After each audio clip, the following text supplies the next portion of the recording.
The fundamental belief that people have about Israel is wrong. People think that the reason that the Jewish people were given Israel is because following the Holocaust, there was Western sympathy, and so they chopped off a piece of land from the Middle East that the Jewish people had no connection with, and they stuck the Jewish people there, and there's been a squabble about it ever since that time. That narrative is completely false, as we're going to see in this clip over here. So check out Melanie Phillips on the Trigonometry podcast.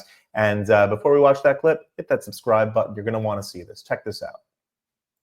The fundamental narrative about Israel essentially is that as a compensation for the Holocaust, the Jews were given a piece of someone else's land in the Middle East where they've settled, and now there is a battle over that piece of land because of that original sin, if you like, which is a viewpoint that, frankly, up until I started listening to some of your talks, was unshakable in my understanding. Yeah, absolutely. Because I don't know, I honestly don't know enough about it. That's the default narrative. Yeah.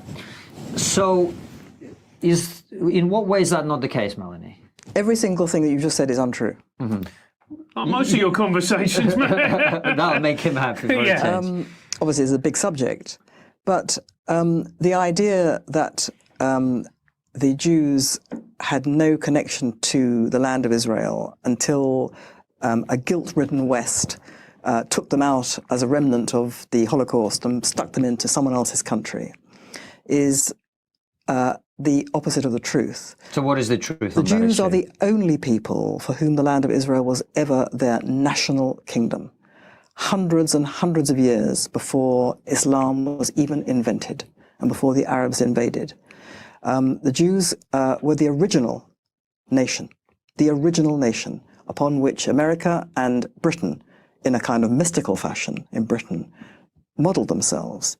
Why do I say that? They were a nation because they were a people in a particular area of land which they governed according to laws they made and which they defended. Now, they were a nation for several hundred years under various kings, and then they were basically kicked out, and then they returned, then they kicked out again. And then that land of Israel was occupied by vast numbers of different civilizations. The Romans, the Assyrians, the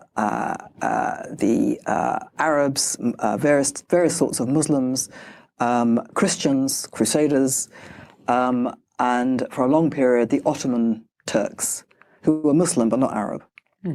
And then we get to the turn of the last century, and there grew up in Britain, mainly as a result of evangelical Christianity, a movement to return the Jews to their ancestral homeland. And these people were called Christian Zionists. And the kind of apogee of Christian Zionism in political terms was the Balfour Declaration in 1917. It was a cabinet which was dominated by Christian Zionists, and they believed that it was their duty to help the Jews return, to restore their ancient homeland. Long story short, as you will know, after the First World War, the entire Middle East was carved up between Britain and France, which, in itself was a questionable and they created Makes for nice straight lines on the map, doesn't it? well, yes, slightly more complicated than straight lines. But anyway, so, some of these countries that they created, you can say that's very questionable. But basically, the precursor of the United Nations, which was then the League of Nations, in the 1920s, decided that as a matter of international treaty obligation, Britain would be given custodianship of what was then called Palestine, a name given to it insultingly by the Romans in order to erase its Jewish identity. The British would be given custodianship of Palestine, called the Mandate, under which Britain would be under a binding treaty obligation to return the Jews to their ancestral homeland, to recreate it. Now, what was Palestine at the time? Well, a bit of it, a very large chunk of it, was promptly given away to the Arabs by Winston Churchill to become Transjordan, which is now Jordan. So what did that leave? as the territory within which Britain had a binding duty undertaken by the world body of the time to return the Jews as a matter of historic right. What was that territory? It is what is now Israel, what is called the West Bank, and Gaza. That is a territory to which the Jews alone were given the right to return because they alone had ruled it. Terms which have never been abrogated, even though the League of Nations is no more. It gave rise to the United Nations. But the United Nations took on, in its charter, it took on all the obligations of its predecessor unless they were specifically abrogated. Those terms have never been abrogated. So what then happened was, although the Arabs at the time, around 1917, 1918, King Faisal notably, and one or two others, they said, we welcome back the Jews to their ancestral homeland. They used this term because it was in their own religion. They knew this was a Jewish homeland. And then a lot of stuff happened. Basically, the British, having undertaken in the first place this duty to settle the Jews in their ancestral homeland, the British colonial office at the time and the colonial administrators who were put into Palestine to administer this mandate did everything they could to stop it. And they, among other things, brought in an Islamic firebrand. This was at the time when Islamism, as we know it, political Islam, was growing. It was sort of invented after the First World War. And the British brought in a particular Islamic firebrand called Haj Amin al-Husseini as the Grand Mufti of Jerusalem. And he was brought in to incite revolt, and he did. There were then pogroms after pogroms after pogroms of the returning Jews. The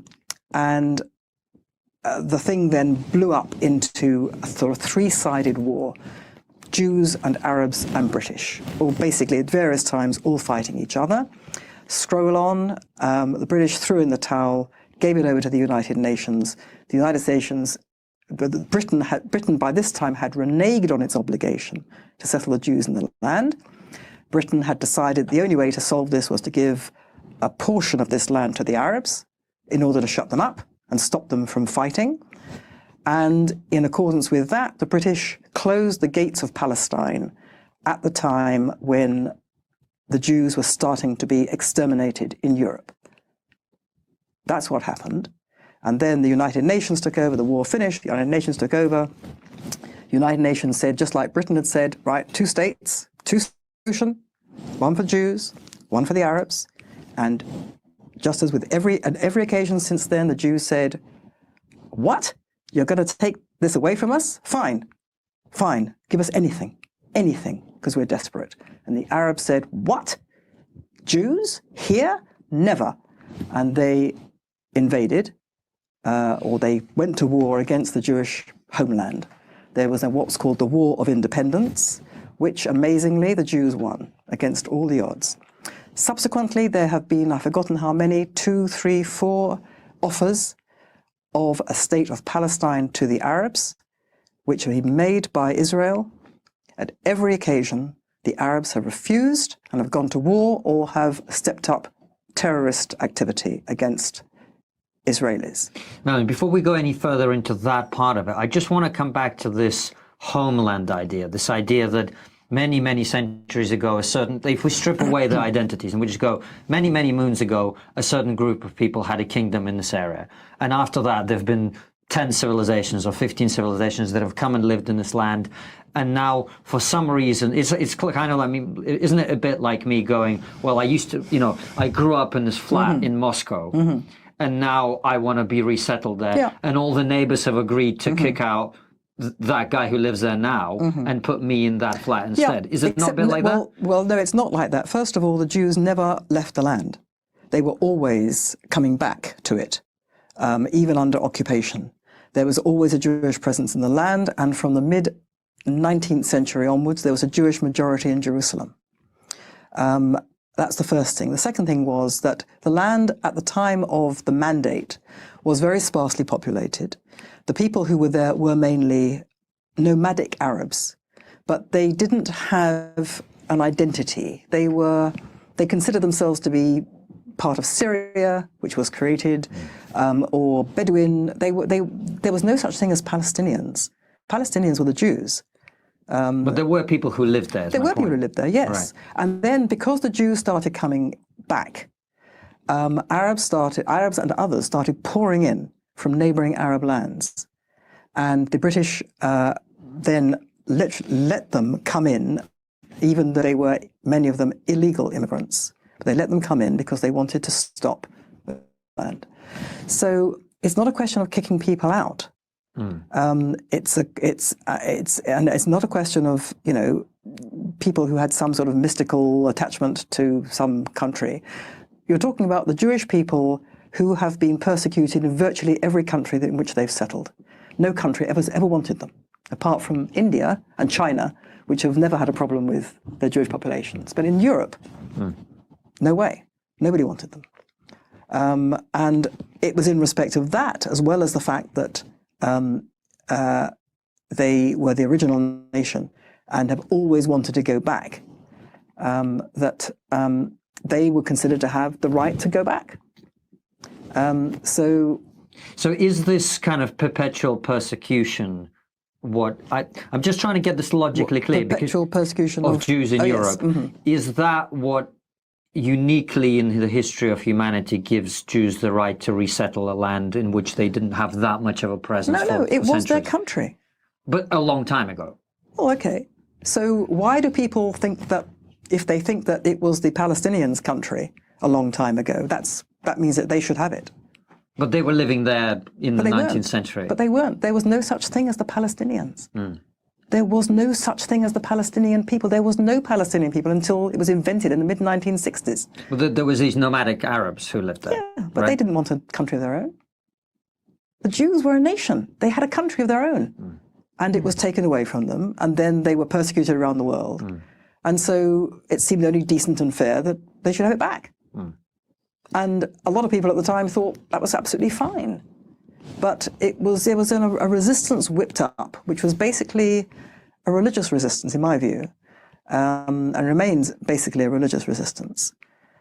Because if you look at the Arab world, the Muslim world, unfortunately, and look at the Palestinian Arabs and what they are producing day by day in terms of what they teach their children and the materials that they put out, it's not really accurate just to say it's anti-Israel, which indeed it is. And it's certainly the case that they want, in my view, and I think this is proven by what they say and what they do and their insignia and their flags and their materials, they want Israel gone. They don't want two states, they want Israel gone. But it's much worse than that. What they're producing day by day is anti-Jewish venom. Crude, conspiratorial. Jews are uniquely the source of evil in the world. That's what they're producing. That's what they're teaching their children to hate. And people in the West just have no idea of this because it is never, ever reported. And so I got into a lot of difficulty because until the year 2000, I'd never been to Israel, never wanted to go. I thought, as a British Jew, I was, it was great, it was fine, it was nothing to do with me. And I'd bought into quite a lot of the stuff that, we've been talking about. Because, if you don't know about the Middle East, why would you think any different? In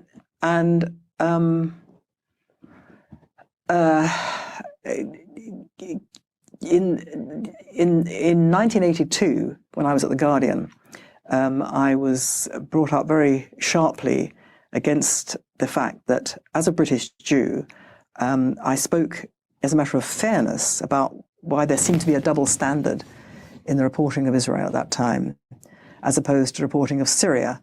Syria at that time had murdered or caused to be killed between 15 and 40,000 opponents of President Assad, the father of the President Assad. And it was virtually not reported at the Guardian. It was a few paragraphs. It was nothing. Whereas Israel was at war in the Lebanon, and it was a front-page story every day. It was furious editorials. It was outrage and op-eds. And I said, why is there a double standard? And that's when I realized the racism of the left, because I was told, of course there's a double standard. You don't expect us to treat the developing world like us. The developing world is not brought up as we are to respect human life. Consequently, we can't judge them by our standards. That's racism. And I went, what? So let me get this right. If someone's born into the developing world, they're not entitled to the same rights to life and liberty as we are? Isn't that racism? And they said, why are you so upset? We do you the great honor. I became you. Like that. You. We do you the great honor of assuming that you and Israel, and I became Israel, that you and Israel adhere to the same principles as we do. Respect for human life. So we judge you by our standards. And what's more, you tell us that you are morally superior to us, so we should judge you by higher standards.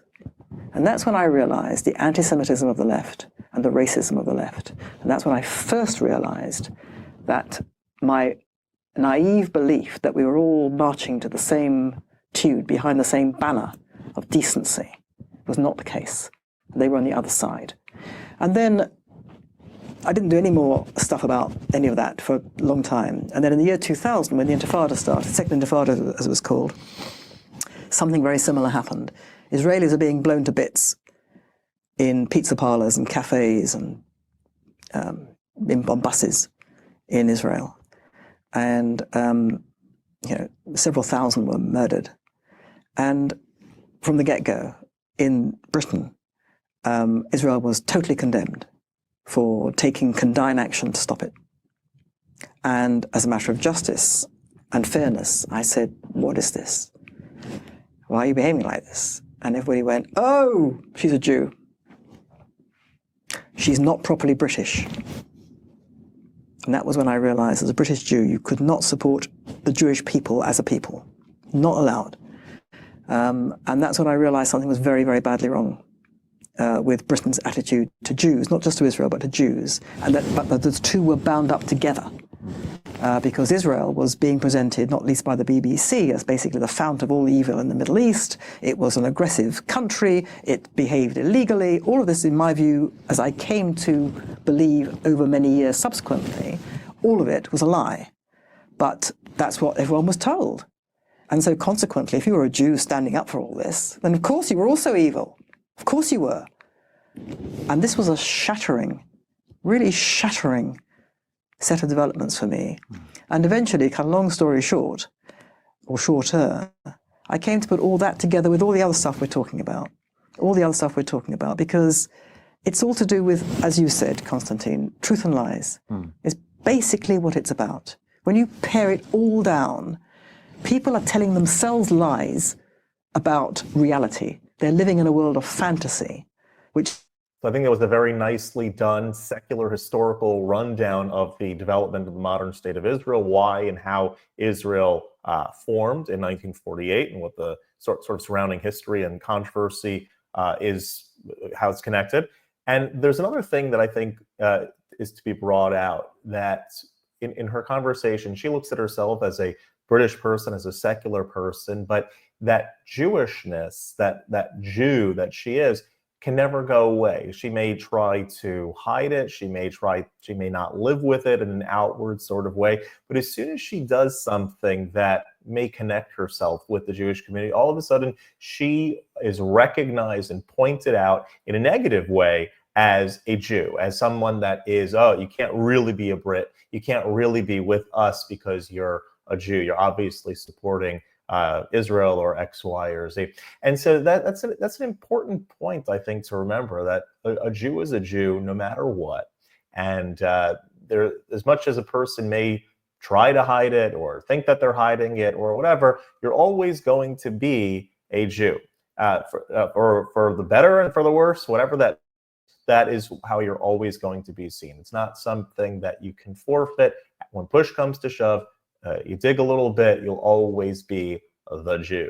And so we might as well might as well be happy and celebrate that and embrace everything that that means. And that might be a proper way to go forward. If you like this content overall, hit that subscribe button over there in the corner. We'd love to stay in touch with you. Take care.